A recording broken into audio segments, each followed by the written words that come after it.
জয়গুরু। সর্বপ্রথমে আমার জীবন দেবতা রাতুল চরণে জানাই সহস্র কোটি প্রণাম। সকলকে শুভ তাল নবমীর রানন্দিত জয়গুরু এবং সশ্রদ্ধ প্রণাম। আজ শুভ তাল নবমী, বাংলার 1295 সালের 30শে ভাদ্র, শুভ তাল নবমী তিথি শুক্রবার সকাল 7টা 5 মিনিটে পরম প্রেমময় ভগবান শ্রী শ্রী ঠাকুর অনুকূল চন্দ্র জন্মগ্রহণ করেন। পিতা শিবচন্দ্রের ঔরসে ও মাতা মনমোহিনী দেবীর উদরে তিনি জন্ম লাভ করেন। এইবার আসি পিতা শিবচন্দ্র চক্রবর্তী এবং মাতা মনমোহিনী দেবীর মাধ্যমেই তিনি কেন এই ধরাধামে অবতীর্ণ হলেন, অর্থাৎ আমার বা আপনার ঘরে কেন মহাপুরুষেরা জন্মগ্রহণ করে না, বা মহাপুরুষের পিতা মাতা হতে গেলে তাদের মধ্যে কি কি বিশেষ সদ্গুণ অন্তর্নিহিত থাকতে হয় সেই সম্পর্কে। প্রথমেই বলি, পিতা শিবচন্দ্র চক্রবর্তী ছিলেন অত্যন্ত সহজ সরল সৎ একজন ব্রাহ্মণ। দয়া, দাক্ষিণ্য, ন্যায়, নিষ্ঠা, ক্ষমা, সহিষ্ণুতা প্রভৃতি উদার মনোবৃত্তির অধিকারী ছিলেন তিনি। তাই পরিবার, পরিজন, পরিবেশের সকলের কাছেই তিনি ছিলেন ভালোবাসার একজন মানুষ। এবার আসি মাতা মনমোহিনী দেবীর কথায়। মাতা মনমোহিনী দেবীও কিন্তু ছিলেন অত্যন্ত নিষ্ঠাবতী, ধর্মশীলা এবং সেবাপরায়ণা নারী। তিনি স্বপ্নের মাধ্যমে তার গুরু শ্রী শ্রী হুজুর মহারাজকে দর্শন পান এবং সৎ নাম পান। আবার অনেক সাধু সন্ন্যাসী তারা মাতা মনমোহিনী দেবীকে দেখে বলতেন যে তোমার গৃহে কোল আলো করে এক মহামানবের জন্ম হবে, আর সেই মহামানব নিজ চরিত্র বলে মানুষের অধীশ্বর হয়ে উঠবে। আর সত্যিও হলো কিন্তু তাই। মাতা মনমোহিনী দেবীর কোল আলো করে জন্মগ্রহণ করলেন পরম প্রেমময় ভগবান শ্রী শ্রী ঠাকুর অনুকূল চন্দ্র। অর্থাৎ পিতা মাতার মধ্যে এই রকম সদ্গুণ থাকলেই মহাপুরুষেরা তাদের মাধ্যমে আমাদের মতো পাপী তাপীদের উদ্ধারিতে এই জগৎ সংসারে আবির্ভূত হন। পরম দয়ালের জন্ম বৃত্তান্তও ছিল কিন্তু অত্যন্ত দৈবিক ঘটনাযুক্ত। যেমন 11 মাস উত্তীর্ণ হতে যায়, কিন্তু মাতা মনমোহিনী দেবীর তখনও সন্তান ভূমিষ্ঠ হওয়ার কোনো লক্ষণ নেই। আবার সন্তান প্রসবের সময় কোনো প্রসব যন্ত্রণা নেই। শিশু অনুকূলচন্দ্র যখন ভূমিষ্ঠ হলেন তখন সূতিকা গৃহ আলোয় আলোকিত হয়ে যায়। সকলে যখন সদ্য ভূমিষ্ঠ শিশুটির দিকে তাকায় তখন দেখে শিশুটি খিলখিল করে হাসছে। মাতা মনমোহিনী দেবী সেই শিশুটির নামকরণ করলেন অনুকূল, অর্থাৎ অতে অকুলে পড়িলে দিনহীন জনে, নুতে নুয়াই অসির কৈহ কথা, কুতে কুল দিতে তারে সেধ প্রাণপণে, লতে লক্ষ্য করি তার নাসিও ব্যথা। অর্থাৎ পরম দয়ালের জীবনের লক্ষ্য কি, উদ্দেশ্য কি, কি তার করণীয়, তার সমস্ত বাস্তব চিত্র কিন্তু মাতা মনমোহিনী দেবী তার ওই 4 অক্ষরের নামের মধ্যে অঙ্কন করে দিলেন। শিশুকাল থেকেই অনুকূলচন্দ্র ছিলেন অত্যন্ত চঞ্চল এবং অফুরন্ত প্রাণ শক্তিতে ভরপুর, আর তার মাতৃভক্তি ছিল অতুলনীয়।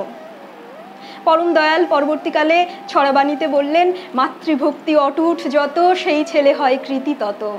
অর্থাৎ তারই দেওয়া সেই ছড়াবাণীটির প্রকৃষ্ট উদাহরণ কিন্তু তিনি নিজেই। তিনি বলতেন মাই তার আদর্শ, মাই তার জীবত্ব। আবার সেই ছেলেবেলা থেকেই মানুষের প্রতি তার ছিল বাঁধ ভাঙা দরদ। অর্থাৎ নিজের পরীক্ষার ফি তিনি অন্য বন্ধুকে দিয়ে দিতেও কুণ্ঠাবোধ করতেন না, কারণ তার নিজের পরীক্ষা দিতে না পারা কষ্টের চেয়েও ওই বন্ধুটি যে পরীক্ষার ফি জোগাড় করতে পারেনি তার পরীক্ষা দিতে পারার আনন্দ পরম দয়ালের কাছে অনেক অনেক বেশি। তো ছোটবেলা থেকেই অনেক বাধা বিপত্তি, অভাব, অনটন, এমনকি কয়লার গুদামে থেকে আতপেটা খেয়ে পড়াশোনা করা, এই সমস্ত কিছু মধ্য দিয়ে পরম দয়ালের বড় হয়ে ওঠা।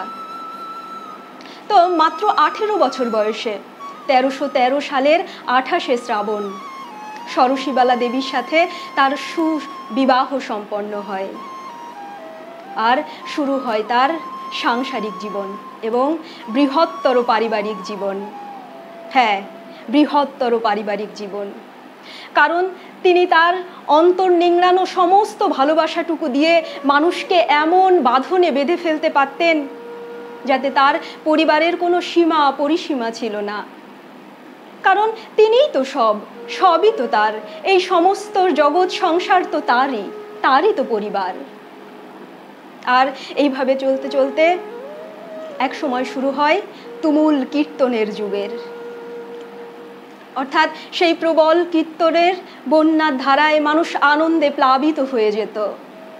তুমুল কীর্তন করতে করতে পরম দয়ালের ভাব সমাধি ঘটত, আর সেই সময় মুখ থেকে নির্গত হতো অনর্গল ভাববাণী। মানুষ সেই দৃশ্য দেখে, সেই কথা শুনে নিজেদের ধন্য মনে করতেন। পরবর্তীকালে সেই ভাববাণীগুলি পুণ্যপুঁথি পুস্তকে প্রকাশিত হয়। এই রকম করে আস্তে আস্তে গড়ে ওঠে সৎসঙ্গ আশ্রম, আনন্দবাজার নামে একটি সাধারণ ভোজনাগারের। মাতা মনমোহিনী দেবী তার সেবা পরায়ণতা দিয়ে অসংখ্য ভক্তের আশ্রয় হয়ে উঠেছিলেন, তাদেরকে ভালোবাসার আঁচলে বেঁধে রেখেছিলেন।